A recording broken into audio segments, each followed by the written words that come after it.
Where is the new metal influence kind of come from? From the need to have fun on stage. You know, it's just fun to play new metal, man. It's because, first of all, it's easy, all right? There's no questions about it. Are there others that have come before you doing metal with the Indian infusion, or is this something that you've kind of been pioneering in your way? There have been bands that have been doing this before us. We just got lucky. You know, the first show on foreign soil was my worst show ever. We are in the Kentish Town Forum in London, and a few hours from now, Bloodywood will be playing the final gig of this immense headline tour they've been doing across Europe and the UK. Now, I've been enjoying the unique fusion of Indian music and metal that Bloodywood have been creating for a couple of years now since I first discovered them. So I am so happy to have some time to chat to guitarist and key songwriter musician of the band, Karan. Thank you very much for your time. Thank you for having me, man. Oh, it's an absolute pleasure. Now, I'm so looking forward to seeing this gig tonight. I've not seen you in your own concert yet, but I did catch your set at Download Festival a couple of years ago, which I'd love to ask about in a moment. But first, when you're writing your songs and when you're in the studio, are you thinking about the live element of this and how will this translate? Are you thinking about things like, will this tempo be the right one for people to jump to? Is that top of mind, or are you thinking song first for the kind of recording? Song first. Okay. Song first always.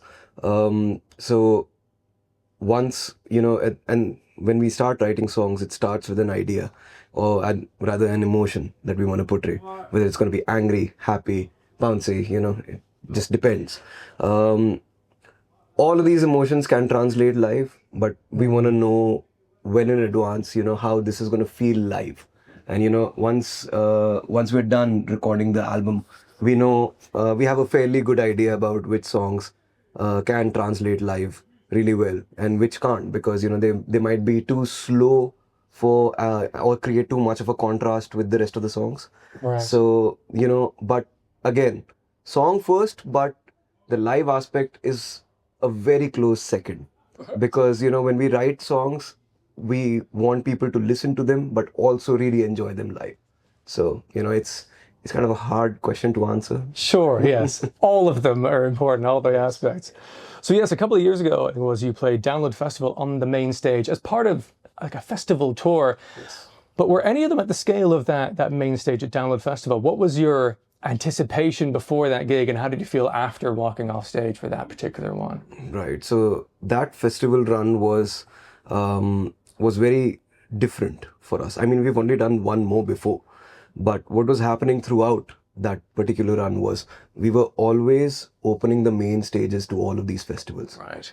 And we constantly got the same feedback from the festival reps themselves that they've never seen such a wild opening. Or the last time it happened was when X performed at that year. Right. So, you know, every stage we went to, the only thing we were thinking was, please let it be better than the last one. Please, you know, because we don't, once things are uphill, you know, a little dip kind of goes a long way in terms of morale, Okay. you know, dipping your morale. So, but Download was very special because we're generally used to seeing people at this level, but, you know, the Download main stage is like It's the hill that goes up. Exactly. You can see everyone. So it's a different experience altogether when you see like a hill of people instead of a sea of people. So, you know, it was something else altogether. I'm looking forward to playing Download again. Yes. Yeah, it's no joke being the opener. You're setting the tone and the energy, and you don't really know what people, you know, if they're going to be hungover or whatever it is, but then having that many people jumping in unison was a pretty special thing to see. Yes. And that was the Metallica year as well, wasn't it? Yes, it was. Right, because you had that sort of horseshoe stage. I remember Janet kind of running yes. around there. Yeah. Very cool.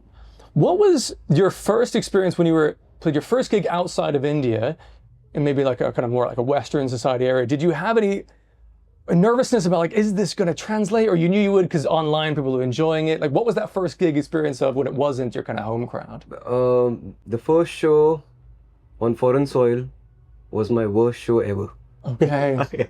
Not because it was a bad gig, but because we had so many technical difficulties. Oh, yeah. It was actually a festival that we were playing at. A festival in Germany called Dong Open Air. Funny name, I know, but we love it. Yes. It's a very, it's I think somewhere around a 5,000 cap festival. It's on a man-made hill, and you know the people are really nice.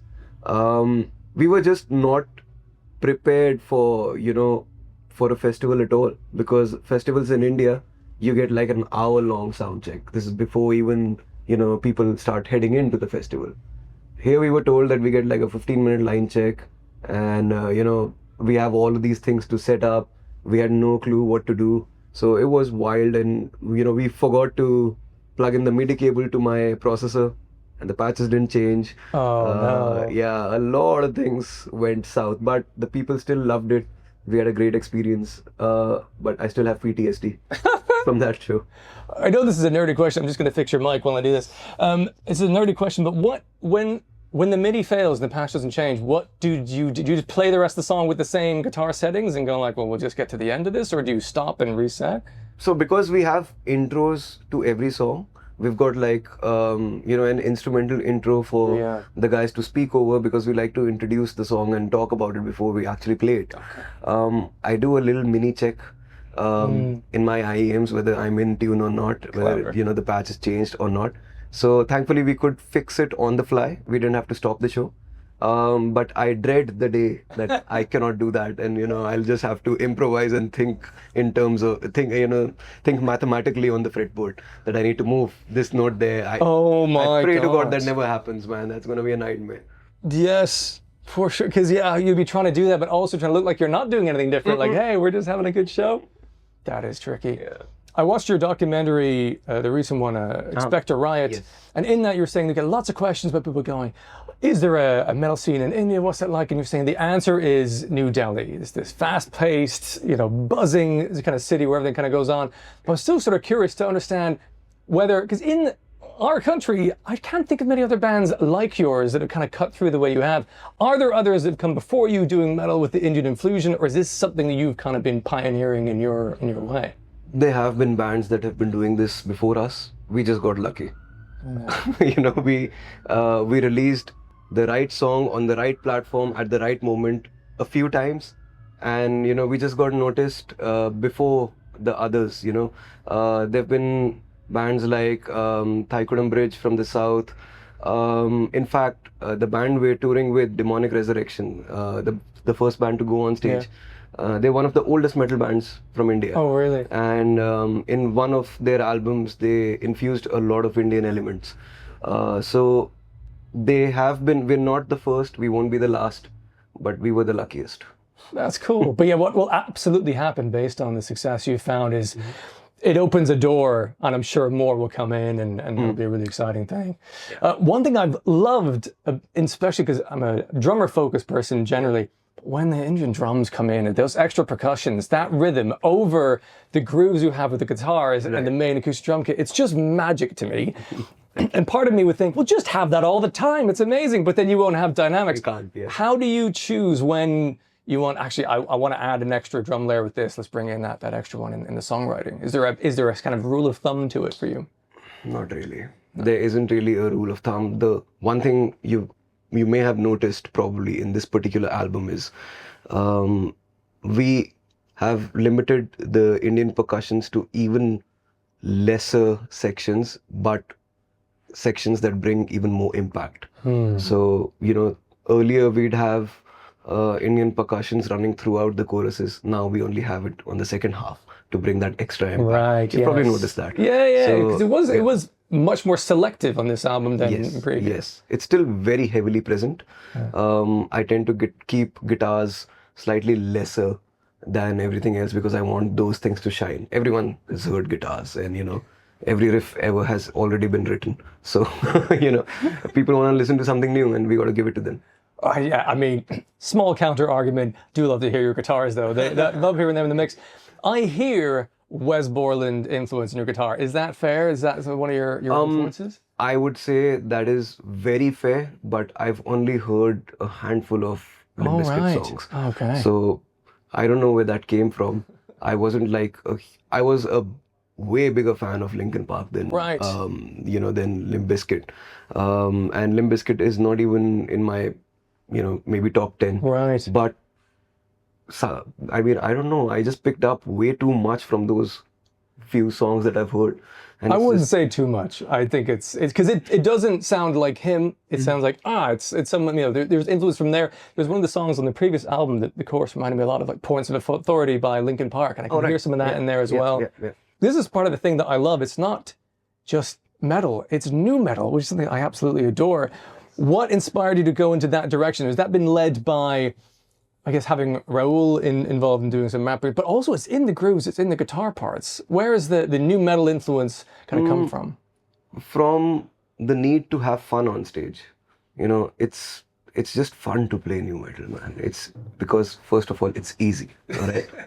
There's no questions about it, okay? And I hate it when I have to stand still and play a riff that's, you know, that demands attention and that doesn't let me move around and flow with the music. It literally came from just that, you know, I used to play in deathcore bands, metalcore bands, you know, even death metal bands, and those were cool too. But the most amount of fun we have ever had is playing new metal. So Yeah, it creates bounce yes, in the exactly, space. exactly. So Bounce, very that's the cool. word. I love that what your band does musically, the impact on the audience is, it just energizes, I think. And it's because of the music and the balance and nature of the grooves, but also the lyrical content is so enriched in positivity that's grounded in like real issues and things in life and the world. Right. When you started this band, how much of the intention of the kind of messaging being positive side of things was baked in from the start as what something you wanted to do? We want to energize people in some way. That was there from day one. You know, I don't know how much you know about our history, but we started off technically as a cover band where we just, you know, cover these, you know, pop songs and make metal versions of them. But what we were actually trying to do is find a sound that's unique. You know, it was a hidden experiment. But from the first day itself, we knew that we want to make music that means something to people, because music that meant to us made us who we are right now. And, you know, that comes in our influences as well in terms of lyrics and, you know, riffs also sometimes. But yeah, it was always the intention. And, you know, when Rahul came in, I knew it was time to actually put this, give this a form, give this whole idea a full solid form. So yeah, it was there from day one. Right. And I'm noticing that in the metal universe these days, it's kind of oddly rare compared to several years ago to have kind of politically minded songs. It's kind of a bit of a rare thing. I was wondering, is that the same in New Delhi and other artists in your area? Are you standing out from the crowd a bit by having sort of politically minded songs, or is that part of kind of what's also in the culture there? No, I wouldn't say we stand out, but I can't think of a single artist that's writing politically charged songs. It's very risky right now in India. I mean, yeah, anything could happen at any point in time. This could be my last interview ever. But yeah, it's not in the culture to criticize our own government, right, if you may, in India. You know, it's a rare thing, and you know, comedians do that a lot. Okay. That's the only art form I'd say that kind of is trying to take a political stance in some way, but they're getting beaten up left, right, and center. Really? Yes. Even though they could have the guise of like, it's just jokes. Oh, that doesn't work. It doesn't work. Well, you said it. Wow. And I was wondering as well, broader, what your musical influences might be, because there's moments in this, and I'm sure Rahul has something to do with it, but like, there's some real hip hop moments. I was thinking of the song, is it Dagobaz, where like after the second chorus, there's a real cool dark hip hop influence there. What other kind of musics or musical styles are you influenced by in that way? Honestly, anything that sounds cool, man. Anything that sounds cool. I really like the sound of, you know, the cyberpunky, I'd say. I don't know what that genre is called. I think it's called funk, Phonk. Oh, okay. I really like that sound for a bit, and I guess that's what crept into Dagobaz. In terms of hip hop, I've only heard like the legendary albums. I'm not as well versed as Rahul is, but I love the sound. You know, I love how trap sounds. I love how hip hop sounds. I've just not been invested in the genre enough to listen to all of it. I just started kind of making it before I could go through the, through all of the albums and, actually know what I'm doing. So, but that's no bad thing as well. You'll bring your own personality to it, and maybe you'll have influences you're not even aware of. And exactly. Yeah, the electronics on this album in particular kind of seem to have grown a bit, which is really cool. You seem to be a multi-talented musician. You have obviously guitar skills, but you play the flute as well in one of them. What is the spectrum of the musical instruments you can play, or are they them? I can program a lot of instruments. Okay, that's big. But I can play the guitar, the flute. Every guitar player can play the bass. I don't know whether that counts. Yeah, that's really it. Some keyboards, I mean, some keys. Yeah. That's. Do you end up with a kind of because you seem like you're the main sort of producer of the songs that you're recording. Do you get a sort of last say on things, or is it very much a diplomatic sort of thing? I have a heavy say on things. Okay. But I won't say last. Sure. Yeah. Okay, great. I enjoyed when you said that Giant might think he's kind of the dad of the band. He's like, but he's not. What? And then he didn't really verify that in the documentary. Where does that kind of come from? Do you think? Where's Comes his from the confidence of being a vocalist. Okay. So is he concerned of like, well, how are we going to pull this off on stage, or where does the no kind of nervousness? no. I mean, when I said that he's gonna call himself the dad, is because he loves to call himself the father. Okay, or I mean, in Hindi we call it Baap, which means father, but in a very like authoritative way. Okay. All right. He's not though. He thinks all right. He thinks he's in charge. He's a little cutie. Okay. So yeah, so if he was giving this interview, he would have been very shy when you asked this question. But yeah, his general vibe is to be a bit conservative about things in terms of, do we want to say that? Okay. Do we want to take this risk or not? I don't know whether we should do this tour. I don't know whether, this is right or not, which is fair. We need someone to kind of have, a counter argument when we are always, let's do this and this and this and this within a day. So, that's his vibe generally. Between everyone, you'll find the right course forward, I suppose. One of the things that was so exciting this year was the collaboration with Baby Metal. That was huge. Hey, how did that come about? And how did the songwriting go with that? Did you send them, this is the parts we'd like you to sing, and then they send you back the recordings? Right. So I'll answer these one by one. Okay. So we've played in Japan a couple of times. The first time we played in Fuji Rock in 22, and then we did our own tour in Japan in 23, which thankfully did really well. And in the Tokyo show of 2023, the Japanese promoter came up to me and said that someone from Baby Metal is coming today to watch you. That's cool. And I was like, who? Tell me who's going to come. Is it going to be the band? Is it going to be, just the vocalist? Is it going to be the producer? He's like, I don't know, someone from Baby Metal. I just got an email. So, just be prepared. I was like, okay. And then right before the show, Kobayashi-san showed up, who's the main producer and the brains behind Baby Metal.